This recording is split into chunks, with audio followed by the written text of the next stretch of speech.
Good evening, everybody. Thank you, Maria, for that lovely introduction. Good to be here. Thank you for coming out on this cold and dark night, which could perhaps get even colder and even darker in 2 hours when the president speaks to us all. So this might be the high point of your evening, folks. All right. Well, thanks for coming out. I really do appreciate it. And I want to thank, before I do anything else, I want to thank the folks at Politics and Prose. I was just talking to Brad. There's Brad. I was just talking to Brad in here, and it just Politics and Prose, in specifically, and independent bookstores in general, are just such an enormously important part of our community. And tonight is a great example of that. So what you can do is you can come out of this great store. You can talk about ideas. You can find great things to read. You've got a staff that has read all of these books that can give you guidance. And it's just, and in this world of, and I'm not going to be political for the rest of this evening, but in a world of fake news and alternative facts, having quality writing, real facts, real evidence is really important for our democracy. So before we go any further, give it up for Politics and Prose. All right, enough. That's it. Okay, now, back to me. So it's a little bit peculiar here tonight because this book came out a year ago. And anybody read this book? Okay, a handful. Okay, that's fine. That's cool. Anybody buy it? No, just kidding. So the book came out a year ago, and so this book is in paperback. And one of the things that, and today is the day of the paperback book published. And one of the things I like about paperbacks as a writer and as a reader is that, number one, it's cheaper. And so one of the things that's great about paperbacks is that there are a lot of people who don't get around to reading a book. A year goes by, and suddenly the price drops considerably. That's great. I like getting books in people's hands. For me as a writer, my paperbacks live a very long time. My hardbacks don't always live that long, but paperbacks live a very, very long time. So I look at this as like sort of the exciting birth of a second child here. You got your first child, the hardcover, the one you put all your hopes and dreams into, and then you have your second child, you just let go and let her do her thing. So I'm going to tell you a little bit about, and the advantage here is that this book came out a year ago, so I've talked about it a little bit around the country, and so what I want to do is, I have a pretty good sense of what people find boring. So I'm going to leave that stuff out. And instead tell you why I wrote this book, and then give you 5 ideas from the book that people over the last year seem to have responded to the most. And then we'll take some questions. Make sense? Everybody ready? Okay, so I wrote this book, as Maria said, I wrote this book in part out of frustration. I was making all kinds of timing decisions in my own life. Things like when in the day should I write? When in the day should I exercise? When should I take a break? When should I start a project? When should I abandon a project that's not working? And I was making these decisions in a very half-assed way.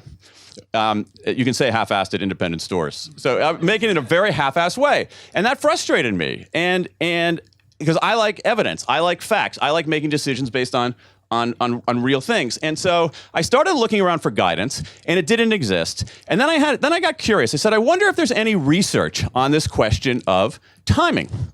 So I frabbed around a little bit, and it turned out there was a huge amount of research on this question of timing. The trouble is it was spread across many, many, many, many different disciplines. So there was research in social psychology and in economics, and so those are subjects that I've written about before, but there was also research in microbiology. There was research in endocrinology. There was research in anesthesiology. There was this whole field called chronobiology. And basically 25 different disciplines, 24 different disciplines, were asking very, very similar questions. But the trouble is that like many academics, they weren't talking to each other outside of their discipline. So the economist didn't talk to the psychologist didn't talk to the anthropologist, nobody talked to the endocrinologist. Makes sense to me. And yet they were all asking very, very similar questions. What's the effect of time of day on how we feel and how we perform? How do beginnings affect us? How do midpoints affect us? How do endings affect us? And I felt if I went wide and deep into this research, and it took a while, it took 2 years to track through this research. If I went wide and deep into this research, I could piece together the evidence-based ways for people to make better, smarter decisions about when to do things. So That's what I tried to do. And so this book answers all kinds of, I think, really cool questions about the human experience. What time of day? So one question, when in the day should you exercise? Very clear answer to that question. I'm not. Never. It's never, right. Are naps a good thing for us or a bad thing for us? Okay. We'll see. We'll answer some of these questions. Why does every pediatrician in America recommend that school start for teenagers no earlier than 8:30, and yet the median school time start for teenagers is 8:03 a.m.? Why is that? If any of you have kids or college-age kids, one of the best things you can do for your career earnings is graduate in a boom economy. One of the worst things you can do for your career is graduate in a recession. The effect of graduating a recession shows up in people's wages 20 years later. That's how beginnings affect us. Is there really such thing as a midlife crisis? Nope. That's total BS. Something else goes on in the midlife. Maybe we can talk about that in a little bit. How do endings affect us? So things like this. Why are people more likely to run their very first marathon at age 29, 39, 49, and 59? How do endings affect us? And so I tried to do the whole range of things in this book. Talk about the day, talk about breaks, talk about beginnings, talk about midpoints, talk about endings, talk about how groups synchronize in time, talk about how the very way we think about time affects our behavior. And so let me just tell you the 5 things that I've found that people seem to respond to the most, that they find the most interesting. Your mileage may vary, but these are the 5 things that, in general, people seem to be responding to most. The first one is this. Our cognitive abilities, number 1, our cognitive abilities do not remain static over the course of the day. This is a really important point. If there's one takeaway in all of this research, it is this. Our brain power does not stay the same throughout the day. It changes over the course of the day. It changes in material ways, and it changes in predictable ways. And the difference between doing certain kinds of work at your daily high point and your daily low point is massive. It's massive, and we haven't reckoned with this. We haven't integrated this most of us, into our own personal practices, and certainly we haven't integrated it into the way we run companies. And so the idea here is, well, I'll give you one more startling factoid on this. When we think about, okay, let's talk about statistical variance, because I know that always livens things up. So we've got, imagine I'm going to do an air chart for you, all right? So what we're going to do here on this air chart is that we're going to have on this axis over here is how good somebody is on the job, all right? Are they really good, or are they a really high performer, all right? And on this axis is they're not very good performers. And we're going to take basically a company your size, and we're going to plot little dots all over this thing, okay? So some people are down here, some people are up here, right? It makes sense? Okay, and so the difference here is what's called variance. Got it? So how do we explain that variance and how people perform? What's an explanation for why this person over here isn't nearly as good as this person over here? What's one reason for that? Timing. Go to the next one. What's another reason? Seriously, but think about it. IQ would be one. Native intelligence, education, motivation, experience, training, social advantage, right? Well, what the research shows is that time of day explains 20% of that variance. So think about that. That's a big deal. It doesn't mean that timing is everything, but it means it's a big thing. And one of the things that we know from the science of timing is the following, that we tend to move through the day in 3 stages: a peak, a trough, a recovery. A peak, a trough, a recovery. Now, most of us, about 75 or 80% of us, move through the day in that order. We have our peak in the morning, we have a trough in the early to mid-afternoon, and then our mood recovers later in the day. About 25% of us, 20 to 25% of us, have a different chronotype. They are evening people. They naturally wake up late and go to sleep late. Any owls in the audience here? Okay, so I feel your pain because most traditional offices are designed to basically crush the spirit, suck the very life out of people who are owls. And so owls tend to have their peak much later in the day. Now, and what this means is that There's certain kinds of work where we're better at these different times of day. During the peak, which for most of us is the morning, that's when we are most vigilant. We're most vigilant. Vigilance is the key in all this research. Vigilance means you're able to bat away distractions. So during our peak, that's when we should be doing analytic work that requires heads down, focus, attention, and energy. The trough, early to mid-afternoon, that is a very bad time of day. It's not simply, you're not the only one who feels a little bit sleepy. You're not the only, there's some pretty persuasive evidence of how poorly people perform at that period of time. I'll give you some more startling factoids, because I love startling factoids. Anesthesia errors are 4 times more likely at 3 p.m. than at 9 a.m. Okay? Statistical variance didn't liven you up as much as I'd hoped, so I'm going to go to my backup. My backup idea. Colonoscopies. Let's talk about colonoscopies.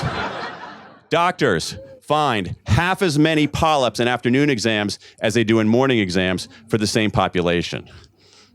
Hand washing in hospitals deteriorates considerably in the early and mid-afternoon. So basically, seriously, if you learn nothing else from this, don't go to the hospital in the afternoon if you can avoid it, really. So if you look at, there's some really, really important research out of Denmark looking at a really robust sample of 2 million Danish standardized test scores. And it found that kids who take the standardized tests in the afternoon, who are randomly assigned to take the standardized tests in the afternoon, score as if they've missed 2 weeks of school compared to kids in the morning. So there are, again, material differences in performance. The trough is that bad time of day. Later in the day, for most of us, the recovery period, again, which for most of us is later in the day around now, that's when we have this interesting combination where our mood is back up.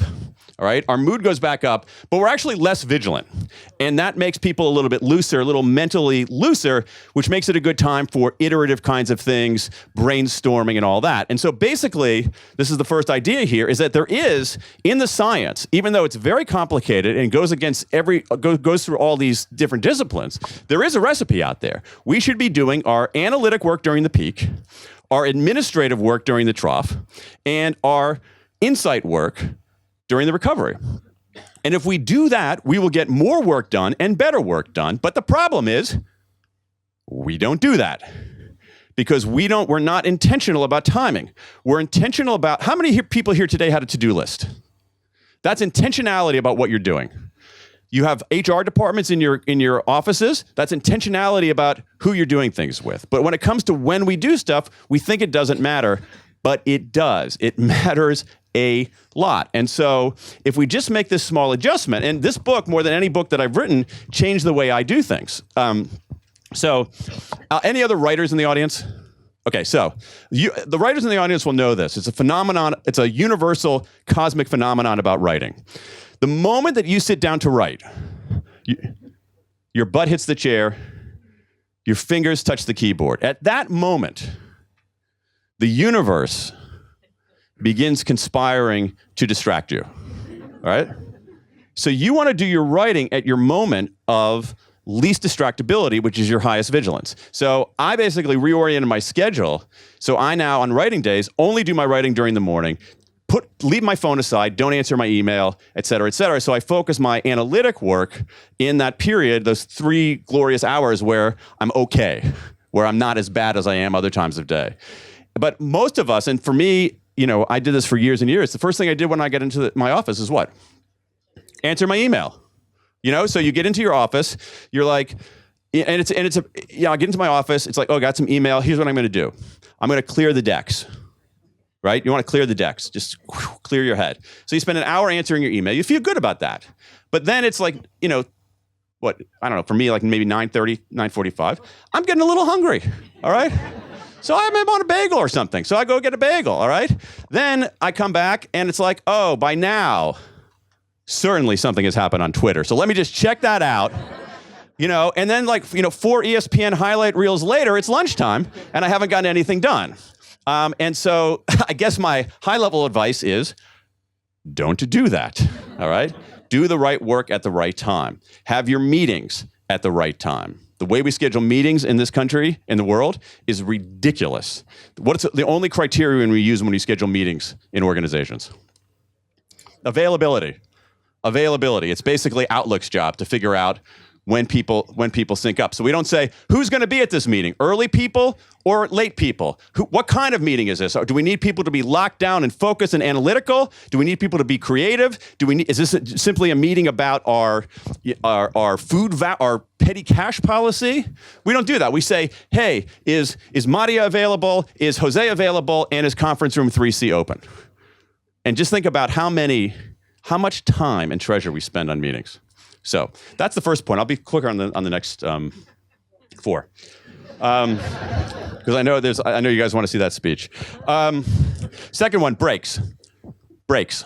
Here's easy on breaks. Number 1, breaks. We should be taking more breaks. We should be taking certain kinds of breaks. What the research shows overwhelmingly is that breaks are not a deviation from performance. They are part of your performance. Let me say that again. Breaks are not a deviation from our performance. They are part of our performance.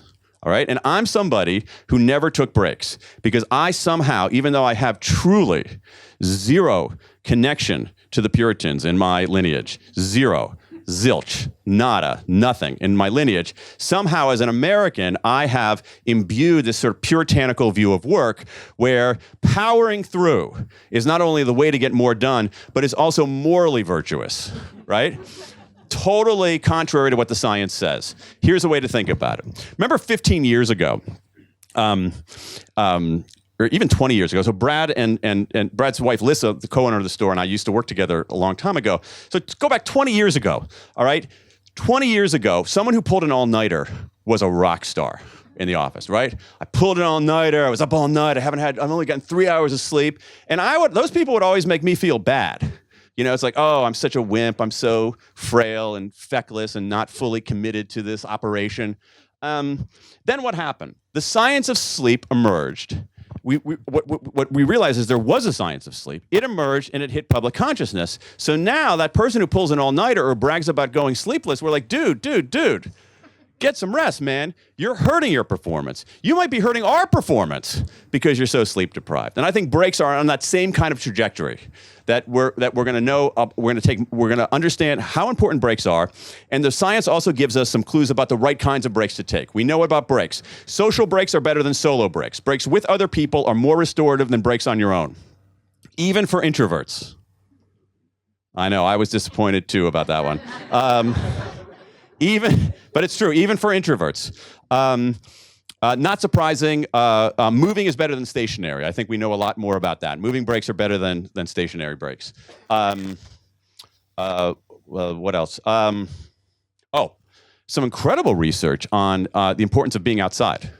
Breaks outside are much more restorative than breaks inside, even to the point where they've tested things that even having nature and greenery in view, if you're inside, is more restorative than just not having anything in nature in view. But being outside is better than inside. And also, there's a lot of research now, a lot of it's out of South Korea, on full detachment. So a break is not taking a walk outside with your pal and having your nose in your Instagram feed. Leave your phone behind and actually don't talk about work. And so I think that we would have a productivity boost in this country if every office people took once an afternoon a 15-minute break, 15-minute walk break with someone they liked, outside without their phone, not talking about work. Easy. It's open. Every one of us can do this. My wife also works at home, and I work in the garage behind our house. My wife works in the house, so you see how that worked. And we took like we said, got to have a break today. We took a walk today, 4:00, walk to the post office. So I know your lives are not as exciting as ours, but it's a good thing to do. So that's breaks. Naps. Oh yeah. You good for naps? Naps. Here's the thing. Naps are really good for us, There's a huge amount of research on naps, but the best nap of all is very, very short. Very short. It is the ideal nap is between 10 and 20 minutes long. Very short. If you go longer than that, if you nap longer than that, you begin to develop what's called sleep inertia, which is that groggy, boggy feeling you get. So I never took naps. Because when I woke up, I felt terrible. I felt like fuzzy-headed. I also felt ashamed of myself. And the question, what I discovered is that I was doing it wrong. 10 to 20-minute naps are the ideal. 10 to 20 minute naps are Zambonis for our brain, right? So all you hockey fans out there, you know, after the first period, the Zamboni comes out onto the ice, smooths out all the nicks and scuffs that the first period has left. That's what short naps do for our brain. There's a turbocharged nap where you do the following. So I'll give you my practice on this based on the science. There's some very interesting research on this with air traffic controllers. So these are people who have to be vigilant and so forth. So this research comes out of a lot of air traffic controller research, a lot of law enforcement research on the ideal kind of nap. And the ideal kind of nap is this. I'll tell you what I do. I sit in the chair in my office. I put on noise canceling headphones. I set my phone for the countdown timer for 25 minutes. Set the countdown timer for 25 minutes. Then, right before I close my eyes, I have a big cup of coffee. Stick with me, all right? And I don't drink it to enjoy it. I literally plunk ice cubes into it to cool down and just pound the cup of coffee. Timer starts at 25. Tick, tick, tick. By now, and napping is in some ways akin to meditation. The more you try to do it, the better you get at it. And so by now, I can usually fall asleep in 10 minutes. Sometimes even faster, so 10 minutes. So my alarm goes off at 25, after 25 minutes. If I fall asleep in 10 minutes, the alarm goes off in 25 minutes, I have a, class? Very good, 15-minute nap. 15-minute nap.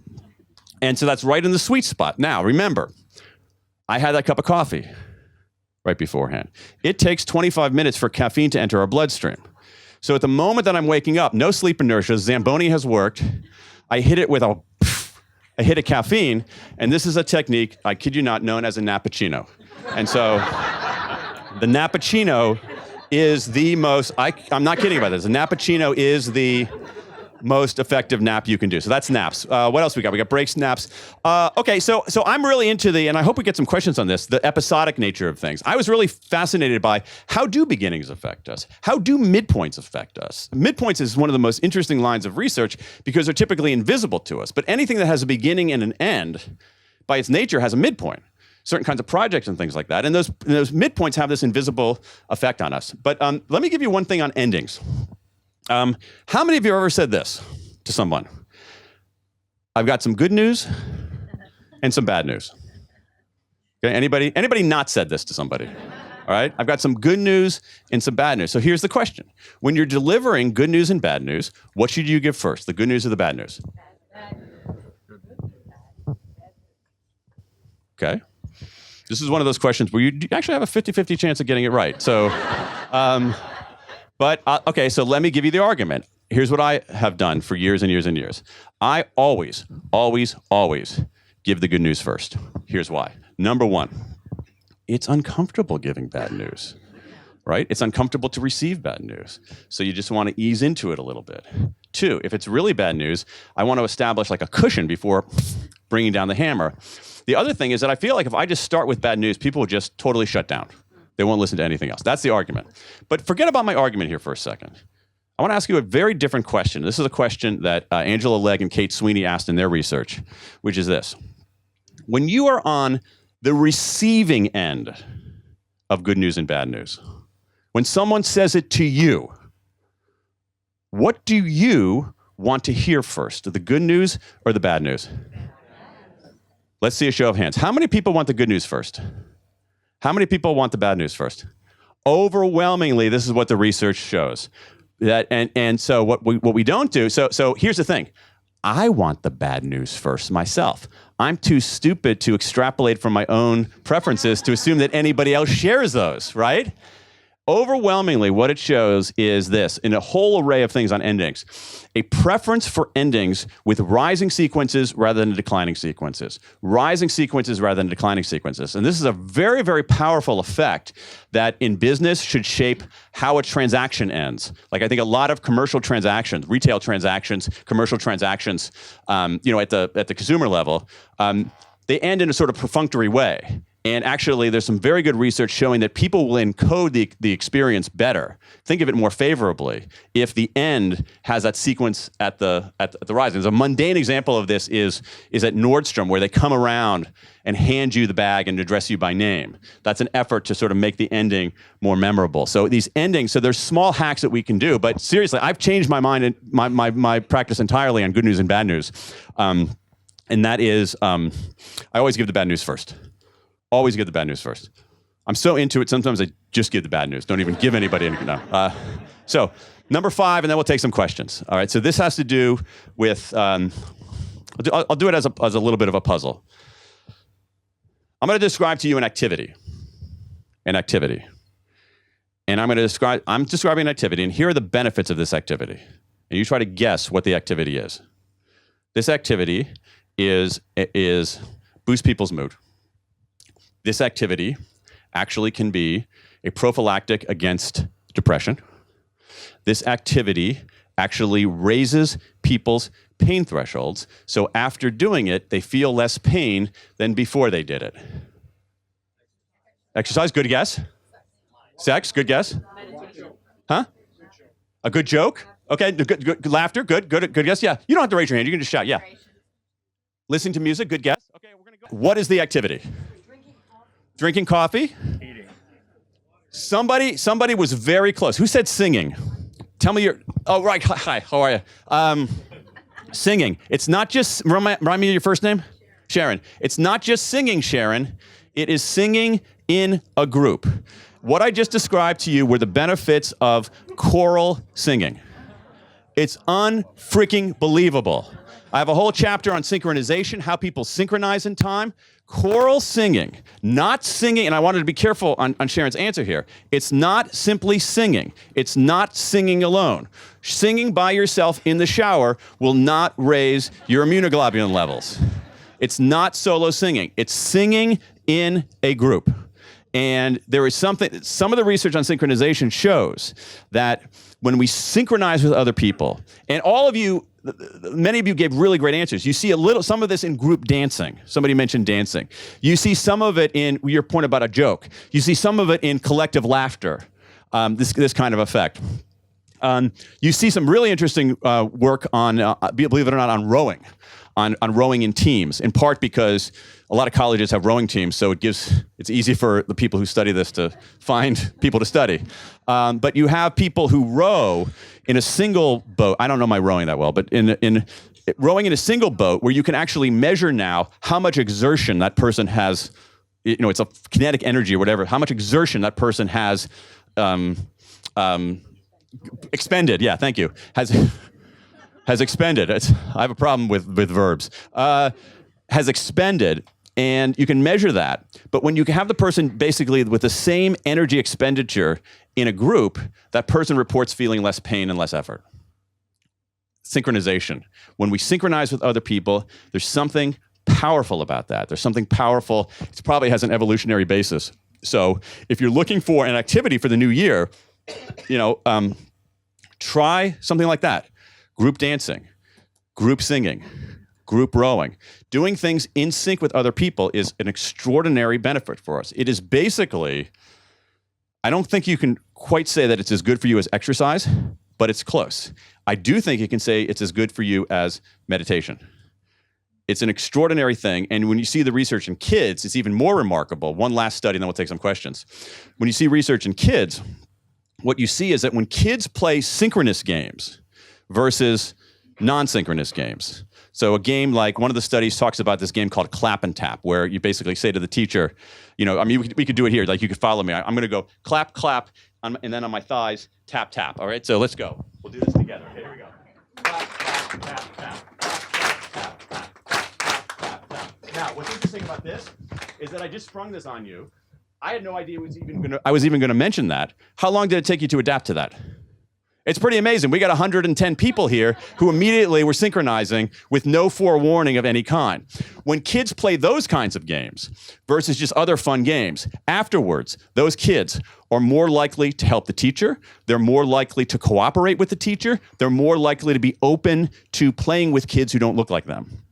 that this synchronization is this interesting virtuous circle where synchronizing with other people makes us feel good. That makes us do good. When we do good, we feel better, so we become better at synchronizing, which feels even better than that, which encourages more of these pro-social acts, and so there's this beautiful virtuous circle of synchronization. So if you're thinking about a way to spend the new year or something cool to do in the new year, try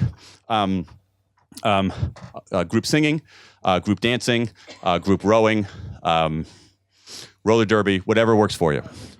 Let me stop there. There's so much good stuff in here, but I want to take some questions. So thank you. What are your questions? We have about 23 minutes for questions.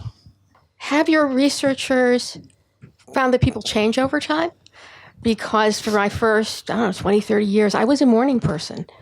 Now, I was a lawyer, I was a doctor, now I do writing.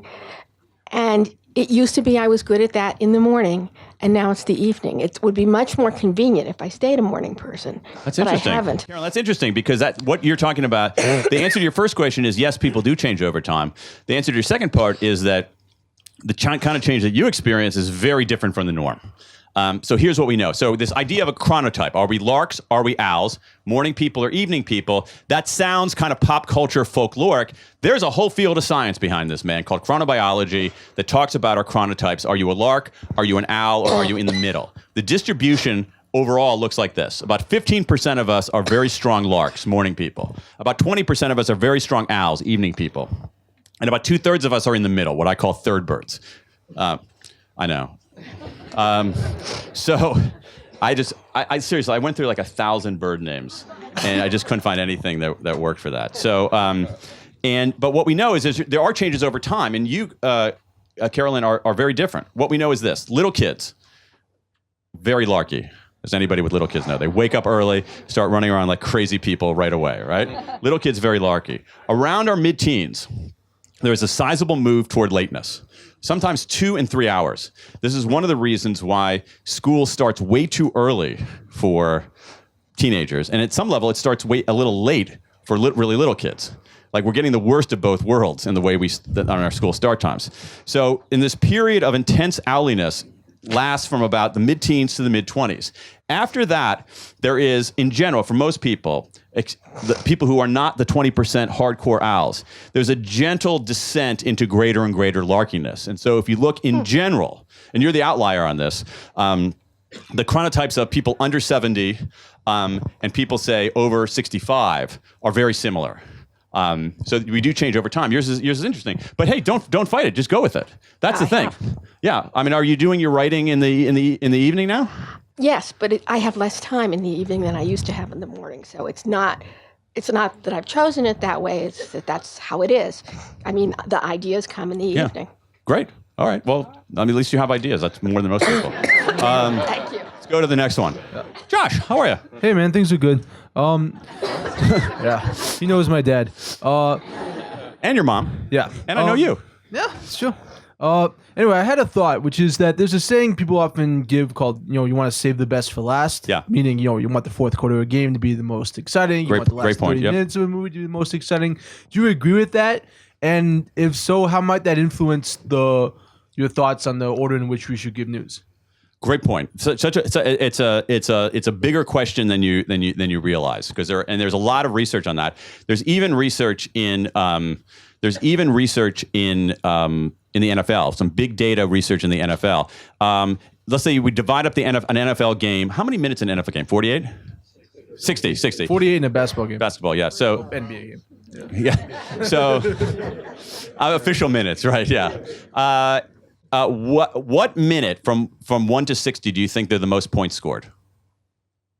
The middle. So it's 29. It's not 59.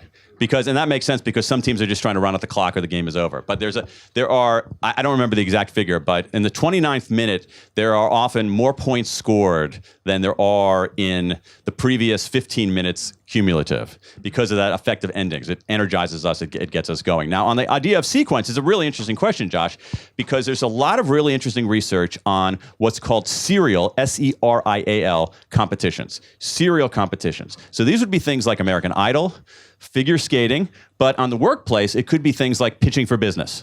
All right, so you're pitching for business, and you are one of, say, 5 or 6 people pitching. Do you want to go first? Do you want to go last? It depends. It depends. But there's a way to actually up your odds a little bit on this. So what the research shows is that if there are not many competitors, you want to go first. All right. What the research also shows is that there are a lot of competitors. You definitely want to go last. There are a lot of people pitching it. You definitely want to go last. And there's some research. Again, a lot of this research gets done because of availability of people and data. And so there's research on this in figure skating because there's data on figure skating. And going last in figure skating is a monumentally valuable thing. People outperform. If you get slotted to go last, you outperform what you would do on the median. So a lot of competitors, you go last. If you are the challenger, like there's already an incumbent, you actually want to go first. Take that away from him or her. And so there are various ways to factor this in. You can't lock it down, but you can increase your odds. You can increase your odds. And the way I look at it is this. If you use some, on this particular question of serial competitions and pitching and sequence, let's say that you're I don't know, anybody here in sales? Any few of you in sales? Okay, so let's say that you're reaching out and you're pitching for business. Ordinarily, if you have, let's say you have a 9% chance of getting the deal. If you get the sequence right, it doesn't lock it down. Maybe you just get an 11% chance of getting the deal. But that 2% difference, if for something you're doing over and over and over again, that's huge. That can give you a big, big advantage, paying attention to the kinds of questions Josh is asking. Who else? Oh, Mark. Hey, Dan. It's like old home week. I'm Mark. Going back to the larks and the owls, suppose you were giving couples therapy to a lark and an owl, and let's say I'm the lark and my girlfriend Cheryl was an owl. This is a hypothetical, right, Mark? No, it's not remotely hypothetical, but she's not here, so I can take the answer to her. Who's who, Mark? Who's who? How do you reconcile those? Who's things? who? I'm the lark. Yeah, which leaves her to be the owl. Yeah, it's interesting. It actually can be difficult to reconcile. So I think the first thing to do would be simply to recognize it and to know that, like, you're not getting up early because you're trying to avoid her. You're getting up early because that's when you get up early. She's not trying to stay up late because she's trying to wear you up by making you party until the middle of the night. Or she might be, but no, it's probably not. That's just who she is. So I think that reckoning with that. What's interesting about what you're talking about is sort of like Carolyn, is that the gender differences are reversed in what they typically are. Huh. And what you have is what you have in general is that women, on average, are larkier than men, and that women. I wish I had this chart here. I don't. I'm trying to. Maybe if I can draw it for you up here. It's basically if you think about straight couples, all right, heterosexual couples of the same age, they often, very, very often, have incompatible sleeping times. Because the woman has returned to larkiness faster than the man, so the man is actually owlier than the woman, and so that's for couples of the same age. Men who marry much younger women or younger women who marry much older men, they often have very compatible sleeping times. Take that for what it's worth. So on this,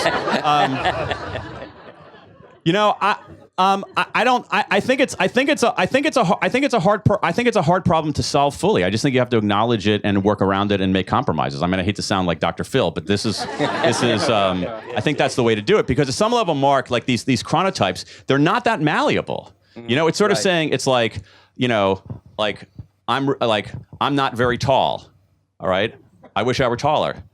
All right. What are you going to do? So they're not that malleable. What I would do is try to figure out some kind of compromise and actually track it for a week or so and just see how much incompatibility there is. Yeah. Anybody else need couples therapy? My name's Anjali, so I have practiced a little endocrinology. Oh, nice. Okay. So they're not all bad. So my question is, I don't know if you found this in your research at all, or if you can speculate potentially, but just with like the bad news, good news paradigm, thinking about, I think that there's a fair amount of evidence and sort of evolutionary common sense, I guess, that we pay more attention to bad than good, and that bad is stronger. Absolutely right. Than good in many ways and many aspects of our life. So can you suggest something in terms of how that goodness, badness realm and the intersection of timing might work together to kind of enhance the strength of the good?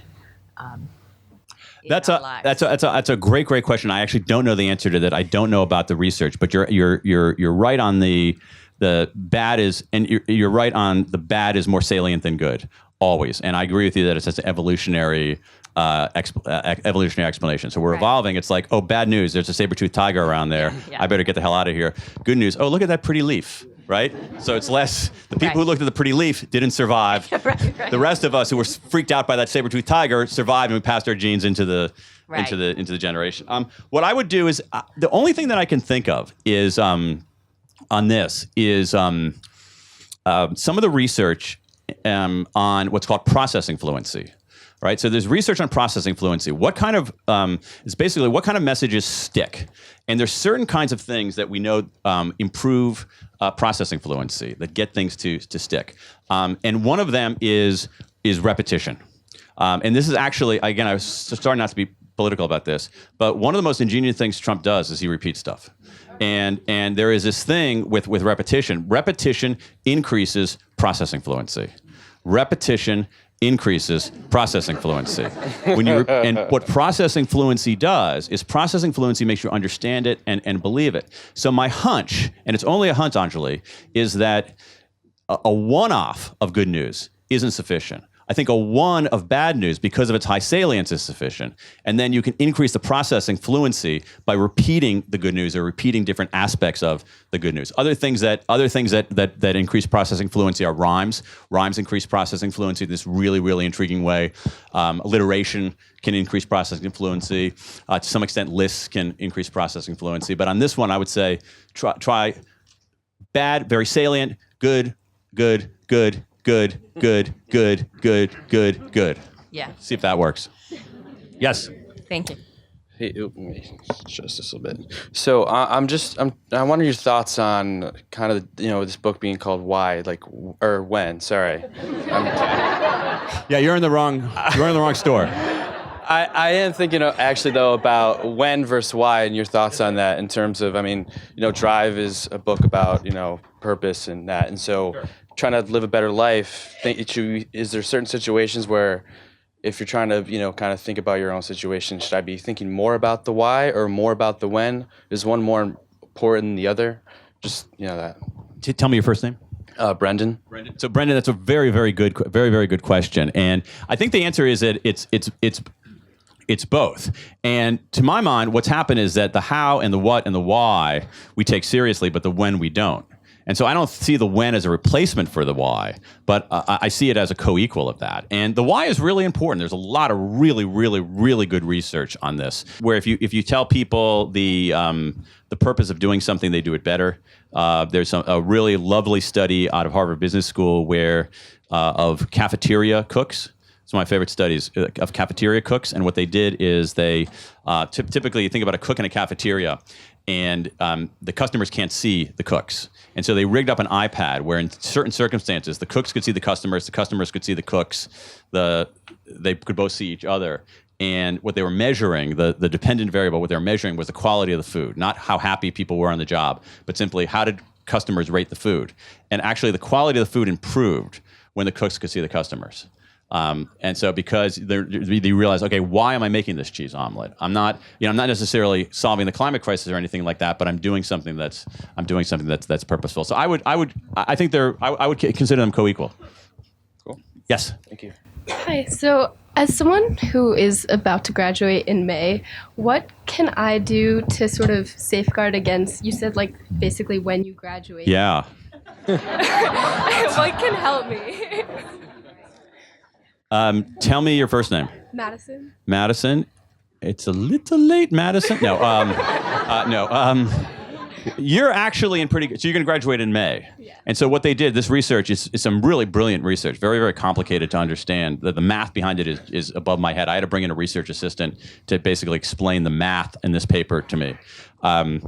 They look at the unemployment rate. And so right now you actually have pretty good news because the unemployment rate right now is extraordinarily low.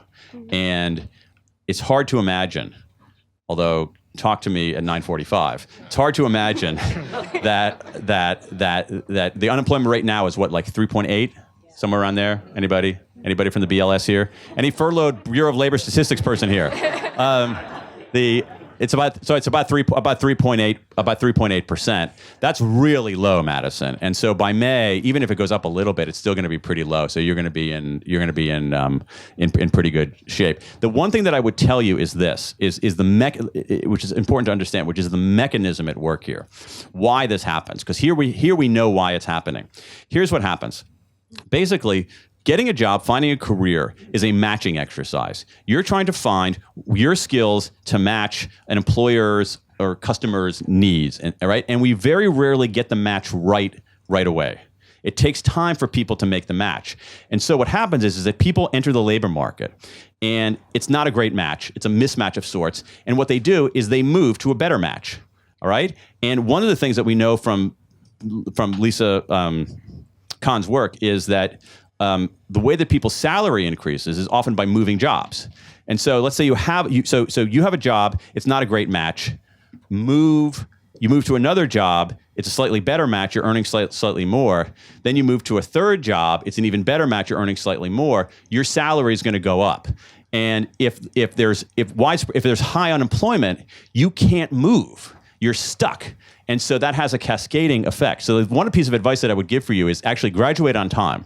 You're on time, right? Mm-hmm. You're going to graduate in May? Yes. You got all the credits? Yes. Filled out all the forms? Okay. And then actually be conscious of that in the first, say, 6 or 8 months of your career of trying to find the match. And if in that early stage, if the match isn't right, don't be hesitant about moving. Because when the economy turns down, as it inevitably will, it's going to be harder to move. And that's going to have a knock-on effect later in your working life. Yes, sir. Hi. So I think the best business Tell me your first name. David. And I'm losing my voice a little bit. So sorry. I think the best business book I read was Drive. And I think that for me, Have you read this? Not yet. But I feel like I don't have to anymore. Then I have not done my job. I know the 5 key things. Go ahead, David. Yeah. And I think for me, the best part of that book was the results-only work environment that Oh, cool. we talked about. And I wondered to what extent the productivity during the day research that you've done here informs complements that research on results-only work environment. And then secondarily, as a CEO, what would you do to sort of take advantage of those 2 pieces of knowledge? Yeah, so David is referring to something in a previous book called the results-only work environment, which is a practice that several companies have instituted where people don't have to be at work at a certain time. They don't have starting times, they don't have ending times. And this is, under labor law, it's for salaried employees. It's harder to do with wage employees. And so what they have to do is they have results that they have to deliver. And so if you want to come in for 3 hours in the middle of the day and then go to a Nats game at 4 o'clock, you don't have to ask for permission. You don't have to do anything. You just go and do your thing. And so I think I haven't seen research on the intersection of those, but I think we can assume some kind of crosswalk between them because this is a very popular kind of policy for owls. Because they don't have someone forcing them to go to an 8 o'clock staff meeting. Those of you who are owls do not want that 8 o'clock a.m. staff meeting. It's torture.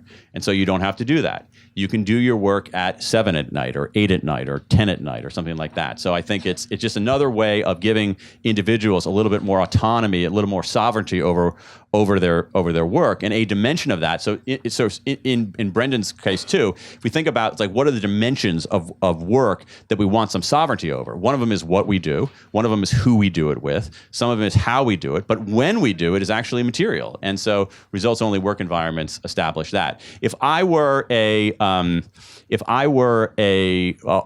CEO or a boss of any kind, what I guess the most important thing that I would do would be I would actually measure the chronotypes of my team, and there are various instruments out there to do that. There's a Munich chronotype questionnaire. There's a morning evenings questionnaire, just to get a sense of that. And what I wouldn't do is I would not have, since most people are going to be more larks than owls, I would not have these ridiculous time-consuming meetings in the morning. I would leave people alone to do their work at the time they're best doing their work and push the administrative meetings toward the middle of the day and the more iterative meetings later in the day, and not clog up people's time like that. The other thing that I would do as a boss is this is really in modeling behavior, is that I would not answer the email of anybody who sent me an email before say 11 a.m. or something like that, just to say, because one of the most deadly things that you can do in your overall productivity is to start the day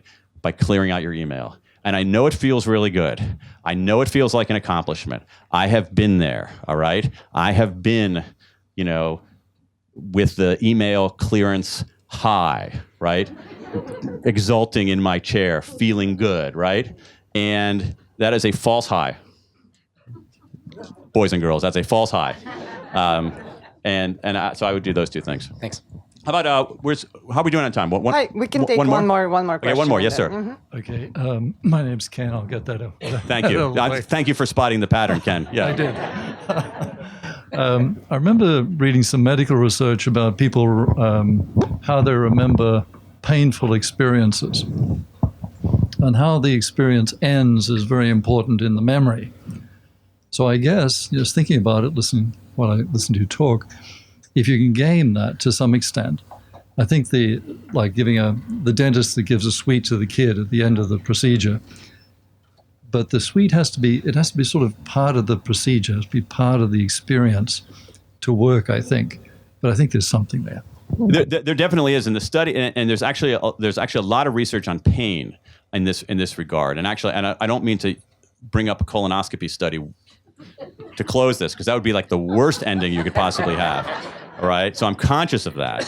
But there's a very famous piece of research on colonoscopies where people evaluated the pain, the discomfort of the colonoscopy, and people whose colonoscopy ended painfully reported it as more painful than even ones that were painful throughout but didn't end painfully. And I think Ken, you have a good way of I think it's a good way of wrapping this up. One of the things about this book is is that I feel like it's made me more aware. There's William James, who was one of the founders of modern psychology, has this line that's haunted me since I read it in an essay. And he says, most of us go through life only half awake. Right? And it always bothered me. It's like, am I going through my life only half awake? And I think that if you are awake to the dimensions of time and how it affects us, you can become more fully awake. Because if you think about it, we are temporal creatures. All right? It's not as if we have a biological clock. What we know now from molecular biology and chronobiology is that we essentially have biological clocks in every cell in our body. We are essentially walking timepieces, and we are always moving through time. So again, I don't want to get woo-woo with you on the end, but here you go. This presentation began in the past. It's gone, all right? This presentation will end in the future. It's not here yet. And so we're temporal creatures moving through time. And if we're aware of that, we can be more intentional about it. And again, I believe in small wins and starting small. So maybe we take Ken's advice and say, be much more conscious of how we end the next meeting that we have, how we end the next encounter we have with a customer, how we end the next putting a kid to bed. And so I'll try to model Ken's thing here by thanking Politics and Prose once again for giving this incredible opportunity to talk about really cool ideas with really smart people with really great questions. So kudos to Politics and Prose, and thank you all for coming out here tonight. Writing is a very solitary profession. Most days I sit in my office swearing at the computer. All right, I now do that in the mornings rather than throughout the day. But so it's very solitary. So all of you, by showing up here, by being engaged in these kinds of ideas, you all have kept me in the writing business for like another 2 weeks. So thanks for your time.